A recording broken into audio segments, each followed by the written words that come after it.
Hello friends, welcome back to my channel quick learning. এর মধ্যে দারুণ একটি আপডেটস দেবো স্ট্যাম্প ভেন্ডর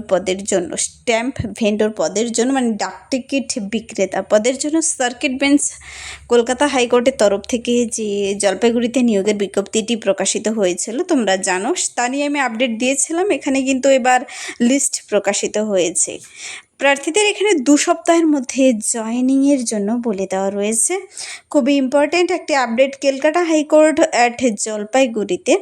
এখানে কিন্তু স্ট্যাম্প ভেন্ডর পদের জন্য তা নিয়ে কী আপডেট প্রকাশিত হয়েছে এন্ড অবধি দেখো, আমি বলে দিচ্ছি ডিটেলসে। ছোট হতে চলেছে ভিডিওটি, আর যারা চ্যানেলে নতুন এরকম প্রতিনিয়ত চাকরির আপডেট, তার পরবর্তী আপডেট, কোথায় নিয়োগ করা হচ্ছে, তার লিস্ট কবে প্রকাশিত হলো, সব কিছুই চ্যানেলে কিন্তু আমি ডিটেলসে জানিয়ে থাকি।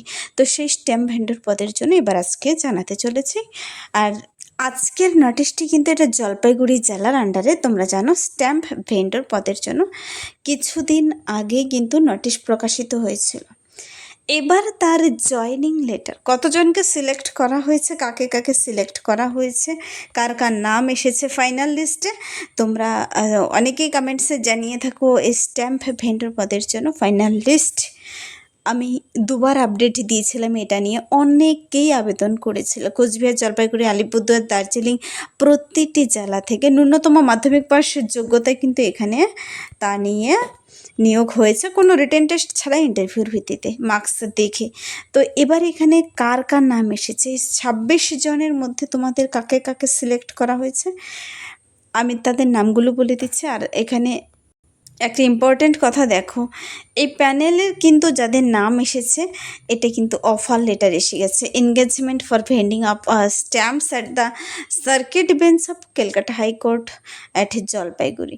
তো এখানে বলেছে as per selection of walk in interview held on 8/7/2026, যেখানে এই ইন্টারভিউ প্রসেস কমপ্লিট হয়েছে তোমাদের 8/7/2026 ইন্টারভিউ প্রসেস কমপ্লিট হয়েছে ফর ভেন্ডিং অফ স্ট্যাম্পস মানে ডাক টিকিট বিক্রেতা, ক্যালকাটা হাইকোর্টের সামনে যে ডাক টিকিট বিক্রেতা পদের জন্য circuit bench of Calcutta high court আর জলপাইগুড়ির তরফ থেকে যে ইন্টারভিউ হয়েছে, you are hereby directed to start the work of vending of stamps within 2 weeks. 2 সপ্তাহের মধ্যে তুমি কাজ শুরু করে দিতে পারো যাদেরকে এখানে সিলেক্ট করা হয়েছে from the date of issue of the this engagement offer letter as per following terms and condition. তো এখানে কিছু টার্মস কন্ডিশন কি বলে দিয়েছে, you have to start the work within 2 weeks.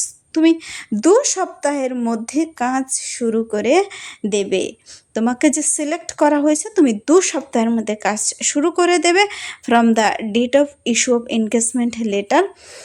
তো এখানে কিন্তু জলপাইগুড়ি জেলায় অবস্থিত যে কলকাতা হাইকোর্টের সার্কিট বেঞ্চে স্ট্যাম্প বিক্রির জন্য নিয়োগপত্র সংক্রান্ত এই নির্দেশ দেওয়া হয়েছে। জলপাইগুড়িতে অবস্থিত কলকাতা হাইকোর্টের সার্কিট বেঞ্চে স্ট্যাম্প বিক্রির জন্য গত 8/7/2026 যে ওয়াক ইন ইন্টারভিউ সাক্ষাৎকার হয়েছে, সেখানে নির্বাচনের প্রেক্ষিতে নির্দেশ দেওয়া হচ্ছে যে নিয়োগপত্র অফার লেটার জারির তারিখ থেকে 2 সপ্তাহের মধ্যে কিন্তু এখানে স্ট্যাম্প বিক্রির কাজ শুরু করতে হবে। এই কাজ পরিচালনার শর্তাবলীগুলোই নিচে দেওয়া রয়েছে।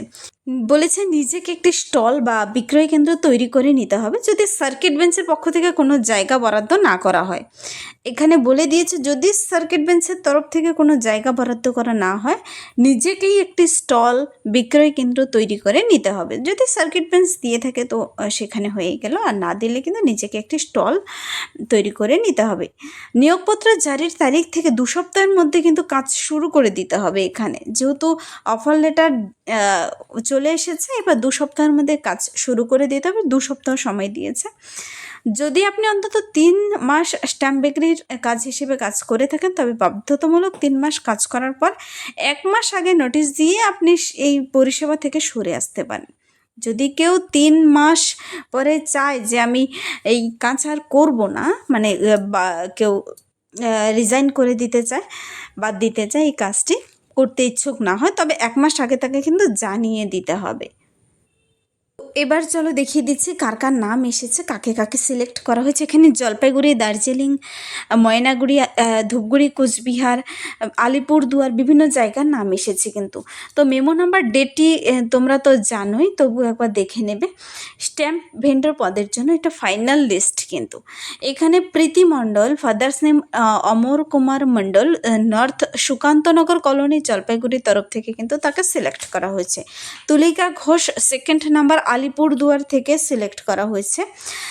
ধ্রুব জ্যোতি দেবনাথ থেকে কিন্তু ময়নাগুড়ি থেকে সিলেক্ট করা হয়েছে। অঙ্কিতা মণ্ডল এখানে কিন্তু ফুলবাড়ি থেকে সিলেক্ট করা হয়েছে। তারপর রয়েছে এখানে অঙ্কিতার পর জয়শ্রী মণ্ডল, আলিপুরদুয়ার।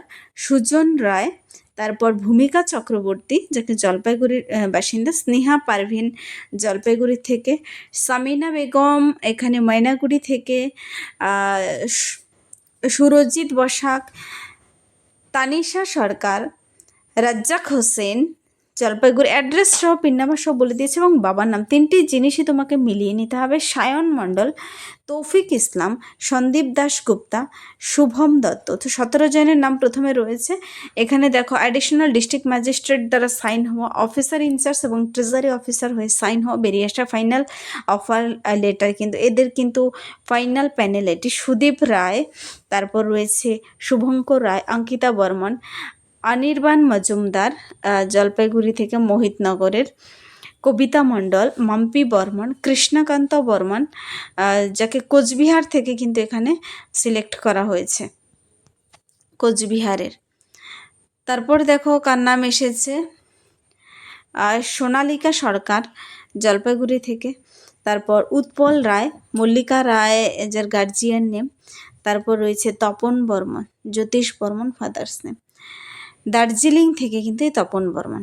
তো এই প্যানেল কিন্তু ভ্যালিড থাকবে 2 বছর, ডেট অফ পাবলিকেশনের ডেট থেকে শুরু করে 2 বছর ভ্যালিড থাকবে। 26 ক্যান্ডিডেটের নাম কিন্তু এখানে এসেছে 26 জনের। তো এই নোটিশটি কিন্তু বেরিয়েছিল, এই নোটিশটি রিসেন্টলি কিন্তু এই লিস্ট কিন্তু 25/8/2026 বেরিয়ে এসেছে। দেখো 25/8/2000, যারা দেখনি দেখবে আর বাকিদের সঙ্গে শেয়ার করে দেবে। Government of West Bengal, office of the district magistrate Jalpaiguri, revenue সেকশনের তরফ থেকে কিন্তু এই নোটিশটি বেরিয়ে এসেছে। এটা কিন্তু offer letter engagement for vending of stamp at the circuit bench of Kolkata high court Jalpaiguri. তো এখানে টার্মস কন্ডিশনগুলো আমি সম্পূর্ণ বাংলায় বুঝিয়ে দিয়েছি। যদি তোমাদের তবু কিছু বুঝতে অসুবিধা হয়, তোমরা জলপাইগুড়ি জেলার অফিসিয়াল ওয়েবসাইট ভিজিট করে নোটিশটি নিজেরা ডিটেলস চেক আউট করে নিতে পারো। কার কার নাম এসেছে, নাম, ফাদার্স নেম, অ্যাড্রেস সহ বেরিয়ে এসেছে, তোমরা নিজেরা সেগুলো চেক আউট করে নিতে পারো। তো এই নোটিশ নিয়ে কিন্তু আমি আপডেট দিয়েছিলাম, তোমরা অনেকে প্রতিটি জায়গা থেকে আবেদন করেছিলে। কাকে কাকে সিলেক্ট করা হলো কমেন্টসে জানিয়ে যাবে। তোমাদের মধ্যে কে এখানে কার নাম আসলো। তো প্রতিজনের নাম আমি বলেই দিলাম, পিন নাম্বার সহ দেখতে পাচ্ছ অনস্ক্রিনে দেওয়াই রয়েছে। যদি নোটিশটি তোমরা দেখে নিতে চাও কমেন্টসে জানাতে পারো। এই নোটিশের ফাইনাল লিস্টের ফাইনাল প্যানেল স্ট্যাম্প ভেন্ডর পদের জন্য আমি দেখিয়ে দেবো কিন্তু। তো এই ছিল আজকের ইম্পর্টেন্ট আপডেট। যদি ভিডিওটি হেল্পফুল মানে লাইক করো, বন্ধুদের সাথে প্রচুর শেয়ার করবে। আমার এই চ্যানেল কুইক লার্নিংকে সাবস্ক্রাইব করতে ভুলবেন না এরকম প্রতিনিয়ত ইম্পর্টেন্ট আপডেট সবার আগে পেতে। Thank you.